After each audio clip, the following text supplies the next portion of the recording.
A través de la densa niebla de Alaska, el 7 de septiembre de 1982, los pescadores atracaron en el pueblo pesquero de Craig, Alaska, y avistaron una columna de humo negro elevándose hacia el Océano Pacífico. A pesar de la humareda, no se emitió ningún mensaje de SOS en la radio, y un incendio descontrolado es algo con lo que uno desearía tener un poco de ayuda. Este fue el extraño comienzo de una historia aún más extraña, que se convertiría en el caso criminal más costoso y misterioso del estado.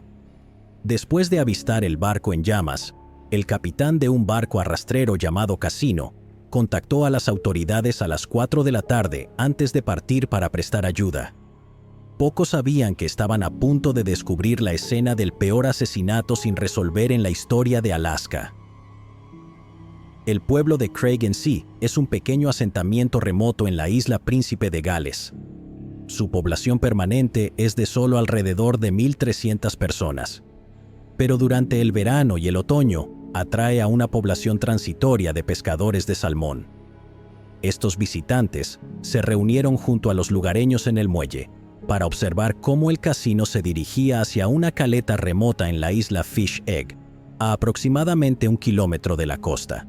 En el camino, se encontraron con un pequeño bote que regresaba al puerto. Era el esquife del barco en llamas. Solo había una persona a bordo, un joven, pero estaban demasiado distraídos para observarlo bien o para cuestionar por qué había dejado a sus compañeros de tripulación en el barco, que se hundía mientras él se alejaba a salvo. En la caleta remota y boscosa, la tripulación del casino encontró el enorme barco pesquero de salmón de 17 metros, el Investor, en puras llamas. Quitando el sonido de los fogonazos rugientes, el lugar estaba inquietantemente silencioso. No parecía que hubiera nadie a bordo del barco. ¿Habían saltado al agua y nadado hasta ponerse a salvo? Como dijo Ray Shapley, el sheriff de Craig en ese momento. Cuando llegué allí, salía humo negro de la cabina de mando, pero no había nadie en cubierta. Me puso los pelos de punta. No había posibilidad de subir a bordo para buscar sobrevivientes, ya que para ese momento el fuego se había extendido desde los camarotes de la proa, envolviendo toda la embarcación. Un grupo de lugareños, policías estatales y pescadores visitantes hicieron todo lo posible para combatir el fuego durante 4 horas, tras lo cual llegó la Guardia Costera con un par de bombas de agua extinguiendo el incendio. Cuando la policía abordó los restos carbonizados, hicieron un descubrimiento aterrador. El barco no estaba en absoluto desierto. Los restos carbonizados de los ocupantes estaban tan quemados que no se podían reconocer. Era tan grave que ni siquiera estaba claro para los policías estatales cuántas personas estaban descubriendo. En las áreas menos dañadas, los cuerpos al menos eran visualmente identificables como humanos, pero aún pasarían unos días antes de ser identificados mediante registros dentales. Como era de esperarse, el dueño del barco, Mark Coulthurst, de 28 años, estaba entre ellos. Su esposa embarazada, Irene, fue identificada a continuación, luego su hija de 5 años, Kimberly, y por último, Michael Stewart, el primo de 19 años de Mark, que trabajaba como marinero durante la temporada de salmón. Ellos solo contaban la mitad de los restos encontrados a bordo. Desafortunadamente, el resto requería escobas y recogedores en lugar de bolsas para cadáveres. Estos estaban siendo examinados en un laboratorio en Anchorage. Dado que estos fragmentos se encontraron en los camarotes de la tripulación, los técnicos del laboratorio supusieron que debían pertenecer a varios miembros adolescentes de la tripulación: Jerome Keown, Chris Heyman y Dean Moon. Pero de esos 3, solo Jerome fue identificado positivamente. Trágicamente, no había señales del otro hijo de Mark e Irene, John Coulthurst, de 4 años. Las autoridades sospechaban que debía haber estado dormido en la parte del barco más afectada por el fuego, lo que significaba que simplemente no quedaba nada que encontrar. Básicamente, contabilizaron todo el manifiesto del Investor, pero explicaron poco sobre cómo y por qué los que estaban a bordo fueron atrapados en el incendio, por qué nadie saltó del barco o envió una señal. Los cuerpos menos dañados ofrecieron una explicación. No se encontraron rastros de monóxido de carbono en los pulmones de Mark o Irene, lo que significaba que ya habían tomado su último aliento antes de que comenzara el incendio. El análisis forense también reveló 2 heridas de bala de lo que el forense creía que era una pistola calibre 22. El Investor llegó a los muelles de Craig solo 2 días antes del incendio, el domingo 5 de septiembre. Con el final de la temporada de salmón acercándose, cientos de pescadores se detenían en el pueblo vendiendo sus capturas y reabasteciéndose antes del viaje de regreso a casa. Con base en el estado de Washington, el capitán Mark era uno de los jóvenes pescadores más talentosos y exitosos de la industria. Aún con solo 20 y tantos años, había mejorado a una embarcación de última generación el año anterior por unos $850,000. Era un trabajador increíblemente que siempre decía que se iba a retirar cuando cumpliera 50 años, y nunca lo dudé. Le dijo su hermana menor, Laurie Hart, a la prensa. Por lo que parece, estaba bien encaminado. El mayor logro de Mark hasta la fecha fue capturar $105,000 en pescado en un solo fin de semana. ¿Quién diría que los pescadores ganaban tanto dinero? El único problema era que Mark no era tímido y se jactaba de sus montones de dinero en efectivo por el salmón. Su actitud arrogante le ganó a algunos rivales amargos en la industria, algunos de los cuales también estaban en Craig ese fatídico día. Algunos de ellos sin duda estaban observando mientras el Investor atracaba en el puerto, justo una semana antes del final de la temporada de pesca. El barco estaba allí para descargar una asombrosa cantidad de 34 toneladas de salmón, completando otro año de trabajo exitoso. Planeaban quedarse hasta que se resolviera su pago de $30,000. Después de arreglar el negocio con el vendedor de pescado, Mark y su tripulación amarraron el Investor a un par de barcos en el muelle, el Decade y el Defiant. El espacio en los muelles se estaba agotando, pero Mark conocía bien a los capitanes de los otros 2 barcos, así que no les importó la molestia de que él y su grupo caminaran sobre sus cubiertas para llegar al muelle. Por la noche, la familia Colhurst salió a celebrar el 28º cumpleaños del superestrella pescador en un restaurante junto al mar llamado Ruthans y regresaron al barco a las 9:30 de la noche. Mientras cruzaban la cubierta del Decade bajo la lluvia, habrían escuchado una ruidosa fiesta que se celebraba abajo. La tripulación pasó toda la noche celebrando. Se cree que los adultos continuaron bebiendo un rato a bordo de su propio barco, antes de irse a dormir. La última vez que alguien los vio con vida fue cuando el pequeño John asomó la cabeza para gritar buenas noches a un tripulante del Decade. Luego, en algún momento de la noche, su asesino se deslizó sobre las cubiertas de los otros barcos y abordó el Investor. La lluvia afuera se había convertido en una tormenta en toda regla, lo que ayudó a ocultar los sonidos de lo que sucedió después. El asesino fue de habitación en habitación y ejecutó sistemáticamente a todos a bordo: Mark, su esposa, su personal e incluso a los niños. En las primeras horas de la mañana siguiente, el Investor comenzó a alejarse lentamente de los muelles con un nuevo capitán al timón. Justo después de las 6 de la mañana, un marinero del Decade vio a la persona que asumió que era Mark guiando el barco lentamente fuera del puerto. Esta figura misteriosa fue incluso lo suficientemente descarada como para devolverle el saludo. En este punto no había motivo de preocupación. La temporada se reanudaba ese día después de un paréntesis de fin de semana, así que probablemente Mark solo estaba sacando su barco para una última expedición. Pero si hubieran pensado un poco más, se habrían dado cuenta de que algo no andaba bien. Primero, el motor del Investor estaba silencioso, como si el hombre detrás de los controles no quisiera llamar la atención, y las cuerdas de amarre del barco, que eran caras, habían sido descuidadamente descartadas en el Decade.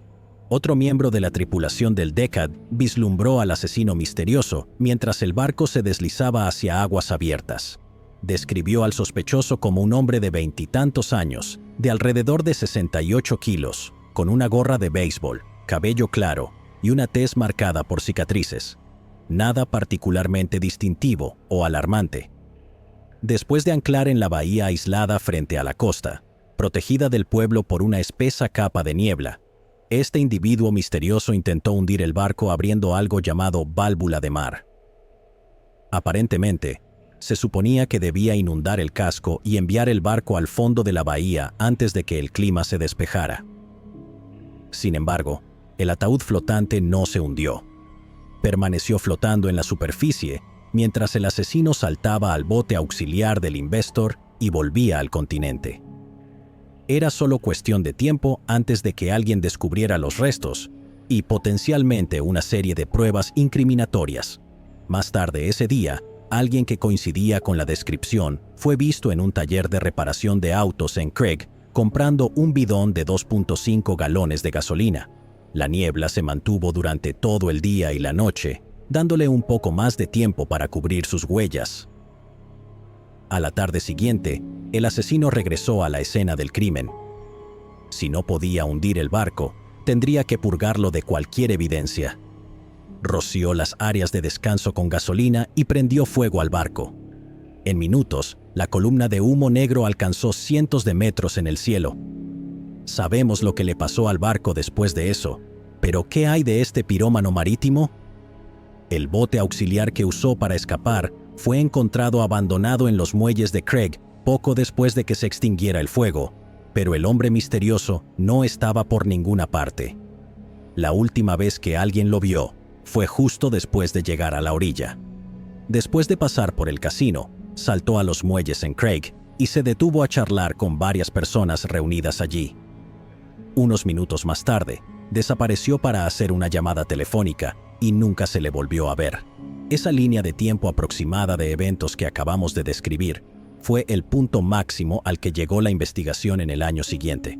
Suficientes personas habían visto al sospechoso como para hacer un boceto que fue distribuido entre los pescadores de Craig y más allá. La teoría era que el asesino había abandonado el área a bordo de uno de los muchos barcos atracados allí ese fin de semana. Los investigadores jugaron con todo tipo de ángulos, incluida la posibilidad de un robo que salió mal. Mark nunca guardaba dinero a bordo precisamente para disuadir a posibles piratas. Mientras atracaba en Craig, incluso le escribió un cheque a uno de sus amigos por $100 a cambio de la misma cantidad en efectivo, solo para poder pagar la cuenta del restaurante. Un robo parecía improbable, pero si no era eso, entonces, ¿qué? Pasaron los meses sin pistas concretas. Los detectives entrevistaron a más de una docena de sospechosos. La mayoría tenía coartadas sólidas y pocas razones para querer matar a Mark, y mucho menos a toda su familia y tripulación. Luego, aproximadamente un año después de la investigación, surgió su mejor pista. Varias pistas anónimas señalaron que los retratos hablados se parecían a un marinero llamado John Peel, quien estaba en Craig en el momento del asesinato. No solo el joven de 23 años encajaba físicamente con el boceto, sino que también tenía un motivo claro. Era un ex empleado de Mark Colhurst en su antiguo barco desde 1980 hasta mediados de 1981. Incluso salió con la hermana del jefe durante un tiempo. Algunos dicen que su relación profesional terminó cuando Peel fue despedido por drogarse en el trabajo. Investigando para este episodio, descubrí que esto es algo bastante común entre las tripulaciones de pesqueros. Un poco de cocaína y metanfetamina cristalina funcionan de maravilla cuando necesitas pasar un turno de 20 horas. Entonces, claramente había fricción entre Colhurst y Peel, así como la posibilidad de que el último estuviera drogado con anfetaminas durante el sangriento motín de un solo hombre.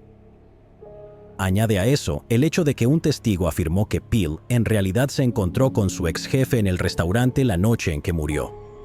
Quizás sorprendido al ver a Mark nuevamente, se coló a bordo para confrontarlo, lleno de esa confianza de la cocaína que todos conocemos y amamos. Quizás los dos hombres discutieron, debatiendo el despido o el último cheque de pago, y las cosas se pusieron feas. Mark fue asesinado a tiros, y luego el resto de las personas a bordo fueron asesinadas por el bien del control de daños. Esta convincente inferencia fue suficiente para convertir a Peel en el principal sospechoso del caso, pero la policía no pudo recuperar ninguna evidencia forense que coincidiera con él, ni siquiera una sola huella dactilar. Las cosas se complicaron aún más cuando la escena del crimen fue confiscada por Poseidón. Se hundió hasta el fondo del Océano Pacífico mientras era remolcada hacia el sur para ser almacenada. Había algunas cosas en la teoría de John Peel que simplemente no cuadraban. Por un lado, seguramente se necesitaría más de un hombre para matar a toda la tripulación, especialmente cuando se encontró otra arma a bordo del Investor, presumiblemente para defensa propia. Luego estaba el testimonio de los testigos. La policía les mostró a todos sus testigos, estrellas de ese día, fotos de Peel, y les preguntó si podría ser la persona que vieron. Algunos respondieron que sí, muchos no estaban seguros, y algunos estaban 100% seguros de que no era el hombre en el bote. De hecho, 2 de los testigos conocían a Peel personalmente, y estaban absolutamente seguros de que no era el hombre en el bote. Reconocerías a un amigo si lo vieras a 6 metros de distancia, ¿verdad? A pesar de todo, la policía llevó a Peel para interrogarlo en 1983. Para entonces, él había formado su propia familia y se había establecido en Bellingham, Washington. Le dijo a la policía que estaba dormido en el momento de la masacre, pero no había nadie que pudiera verificar la coartada. Según el polígrafo, estaba mintiendo. Sin embargo, ya sabemos cómo son esas cosas, tan concluyentes como leer las hojas de té. Y ciertamente no lo suficiente como para acusar a un hombre de asesinato. Así que Peel quedó en libertad. Durante el año siguiente, llegaron docenas de nuevas pistas, lo que llevó a que otros sospechosos se unieran al grupo. A medida que se acumulaban las entrevistas, un nombre seguía apareciendo una y otra vez. Todos los caminos llevaban de vuelta a un joven exmarinero de cubierta.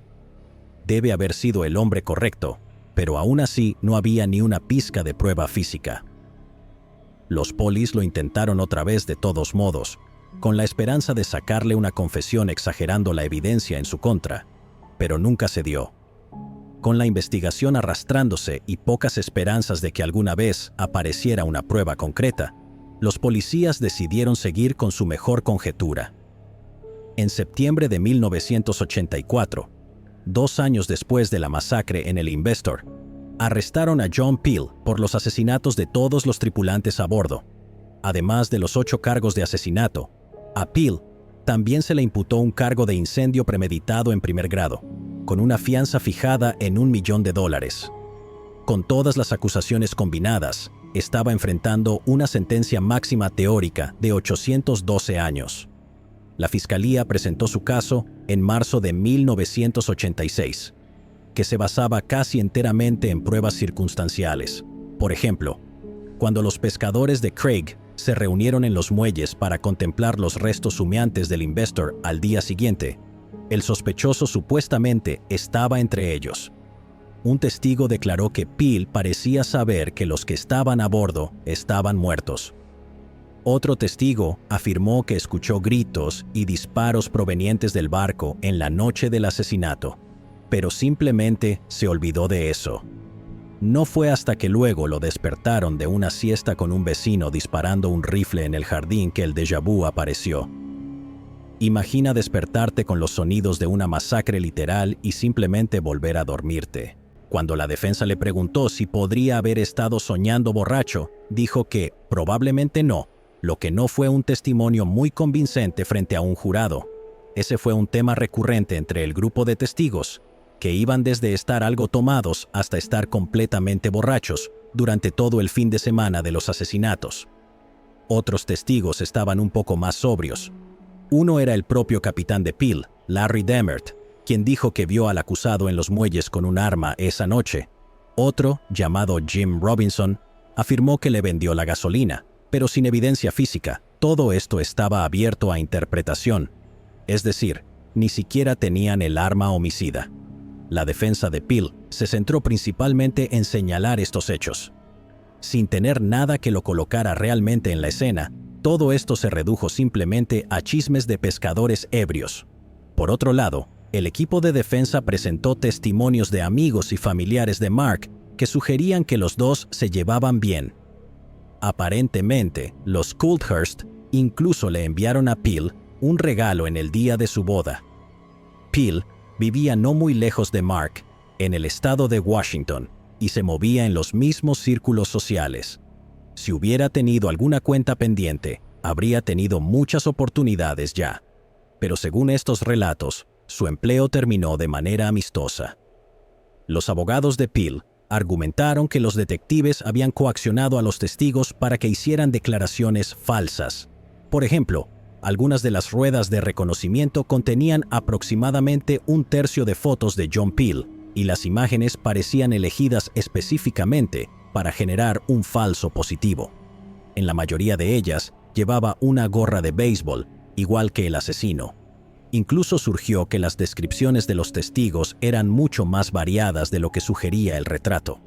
Uno de ellos incluso describió al hombre en el esquife como un nativo americano, lo cual Peel no era en absoluto. De hecho, Peel era excepcionalmente insignificante en su apariencia. Como el alcalde de Craig le dijo a la Associated Press en ese entonces, probablemente había 500 tipos en el pueblo que se parecían a él. Luego está el hecho de que algunos de los testigos tenían cargos estatales por drogas pendientes en su contra, los cuales supuestamente fueron retirados a cambio de su colaboración, incluido el capitán Larry Demert. ¿Es posible que solo inventaran sus historias para conseguir un dulce trato de inmunidad y evitar la prisión? Todo esto significaba que era bastante fácil probar la duda razonable ante el jurado, y el caso terminó en un jurado dividido y un juicio nulo. Los familiares de las víctimas tendrían que esperar otro año para una segunda oportunidad de justicia. Este segundo juicio comenzó en enero de 1988, convirtiendo el caso en la acusación más larga y costosa de la historia de Alaska, con un costo total de $2 millones. El segundo juicio fue mucho más corto que el primero, debido a un movimiento audaz del equipo legal de Peel. Se dieron cuenta de lo desastroso que sonaba el caso de la fiscalía para el jurado, y ni siquiera se molestaron en lanzar un plan de defensa separado. 3 meses después del segundo juicio, John Peel sería absuelto de todos los cargos. Entonces, ¿qué pensamos de John Peel? ¿Es un hombre inocente que tuvo que pasar 5 años de su vida luchando contra un sistema de justicia corrupto, o es simplemente el OG de Alaska? El detective David McNeil, quien ayudó a las autoridades de Alaska desde Washington, ciertamente considera el caso cerrado. Dijo que atraparon al tipo correcto. Solo porque alguien sea absuelto no significa que sea inocente. Solo significa que no hay suficiente evidencia para demostrar su culpabilidad más allá de toda duda razonable. Muy cierto. Pero consideremos las alternativas. Siempre existe la posibilidad de que alguien más tuviera un rencor contra el joven y exitoso pescador, y que Peel terminara pagando por su crimen. Parece ser el culpable perfecto, pero quizás esa es precisamente la razón por la que los policías fueron demasiado rápidos en culparlo. Lo más preocupante es que la investigación estuvo bastante sesgada desde el principio. Tal vez, al enfocarse en Peel, los investigadores del estado podrían haber perdido cientos de pistas potenciales que se fueron por el mar en los días posteriores. Incluso había algunos exconvictos establecidos en Craig que, increíblemente, lograron pasar desapercibidos una vez que los policías se fijaron en Peel. Uno de ellos era Jim Leroy Robinson, el dueño del taller que testificó haberle vendido a Peel la gasolina. Años después, se supo que en realidad era Kenneth Robertson, un incendiario convicto prófugo de Arizona. Tal vez sea el tipo de persona a la que deberían vigilar cuando algo se incendia. Este ángulo se vuelve aún más interesante por lo que encontraron los investigadores de incendios a bordo del Investor. Aparentemente, descubrieron residuos de gas blanco dentro, lo que sugiere que no se usó gasolina para incendiar el barco. Incluso si Peel compró esa lata de gasolina en el taller, probablemente no se usó para iniciar el incendio. Eso no quiere decir que el incendiario retorcido fuera el culpable, pero ciertamente lo incentivaría a echar más sospechas sobre el principal sospechoso de la policía. Siendo un pueblo poco conocido en el fin del mundo, Craig probablemente tenía más de unos cuantos de estos personajes desagradables con residencia permanente o temporal. Sin embargo, dado que los barcos se dispersaron y las autoridades se enfocaron en un pequeño grupo de sospechosos, el verdadero culpable pudo haber desaparecido sin dejar rastro. Y hablando de desaparecer sin dejar rastro, ¿recuerdan a esos 2 marineros de cubierta de antes que nunca fueron identificados positivamente? Es posible que uno de ellos no estuviera realmente entre los muertos y fuera el que mató a todos a bordo. Sería el crimen perfecto, desaparecer en un esquife y ser presumido muerto. Esto también explicaría por qué el incendio se concentró principalmente en los camarotes de la tripulación. Sabemos que los acelerantes de fuego convirtieron sus cuartos en un horno funerario, reduciendo los huesos a solo unos pocos fragmentos dispersos. Si Peel hubiera planeado matar a Mark, su cuerpo probablemente habría sido uno de los más afectados. Para responder a la intriga, surgieron informes de San Francisco entre los asesinatos y el juicio. Aparentemente, el marinero Dean Moon había sido visto varias veces allí. ¿Estaba viviendo bajo una nueva identidad después de salirse con la suya tras cometer un asesinato masivo? Algunos todavía lo creen, pero ¿cuál sería el motivo? Hasta donde todos sabían, los jóvenes bajo el mando de Mark lo idolatraban. Cada uno de ellos tenía aspiraciones de hacerse rico en la industria, por lo que no tendría mucho sentido torturar a tu primer jefe y cualquier posibilidad de una referencia brillante en el futuro. Además, Mark nunca guardaba dinero a bordo. Seguramente matarías al tipo después de que llegue tu pago, ¿no? A menos que Dean Moon hubiera tenido un colapso mental sin precedentes, por lo que me cuesta aceptar este ángulo. La teoría de los traficantes de drogas, quizás, es un poco más realista. Esto gira en torno a los rumores que circulaban en la comunidad pesquera en ese momento de que el barco de Mark transportaba más que solo salmón. Algunos decían que estaba involucrado en el tráfico de drogas, lo cual podría ayudar a explicar cómo podía permitirse un barco tan lujoso. Como mencioné antes, varios sitios web de la industria sugieren que prácticamente todos los involucrados en la pesca comercial no están a menudo disponibles las 24 horas del día, los 7 días de la semana, así que las drogas tienen que llegar a Alaska de alguna manera. ¿Qué mejor manera que enterradas en lo profundo del casco de un barco arrastrero? Si Mark realmente era el Scarface del comercio del salmón, entonces los asesinatos podrían haber sido un golpe profesional de un rival o un proveedor molesto. La brutalidad de la masacre es claramente más consistente con la violencia de las bandas de narcotraficantes que con un simple crimen pasional. Podría sonar como si hubiéramos tirado la navaja de Occam por la ventana al introducir carteles de narcotráfico en la mezcla, pero esto no es alguna teoría de conspiración de Internet. Incluso el sheriff Shapley lo considera una posibilidad real. Más tarde comentó en una estación de noticias de Alaska: "He escuchado mucho que era un barco de drogas. Dicen que Craig flotaba en drogas en esos días. Se pensaría que él sabría más sobre la cultura de drogas del pueblo, ya que era su trabajo conocerla y todo eso. Pero el hecho de que no lo niegue le da un poco más de credibilidad a los rumores". Esta versión de la historia dice que Mark transfirió una gran cantidad de cocaína de su barco después de llegar a Craig. Pero si ese fuera el caso, ¿por qué llevar a su esposa y a los niños? Los niños pequeños típicamente no son una gran ayuda durante las transacciones de drogas. Aunque, tal vez, para una mula de alto nivel, un viaje de pesca familiar hace la coartada perfecta. Tenemos que ser cuidadosos con estos ángulos. Si todo es una fantasía, quizás inventada por algunas personas que solo estaban celosas de la rápida riqueza de Mark, entonces corremos el riesgo de arrastrar el nombre de un pescador regular por el fango. Sin embargo, lo que es importante es que consideremos la posibilidad de que Peel no fuera el único con motivo para dañar a Mark. Las rivalidades profesionales pueden volverse bastante intensas cuando hay pagos de 6 cifras en juego, ya sea por cocaína o por pescado. De hecho, el motivo de Peel parece bastante débil, considerando todo. Incluso la propia hermana de Mark está de acuerdo. Después de décadas creyendo que Peel masacró a sus seres queridos, aceptó reunirse con él en un restaurante en busca de cierre. En cambio, la reunión solo le trajo más confusión. Ahora está aún menos convencida. No sé si él realmente fue quien apretó el gatillo, pero creo que sabe más de lo que dice. El misterio podría potencialmente ser mucho más profundo de lo que nunca sabremos. Esto nos lleva al final de las pruebas del mini misterio de hoy.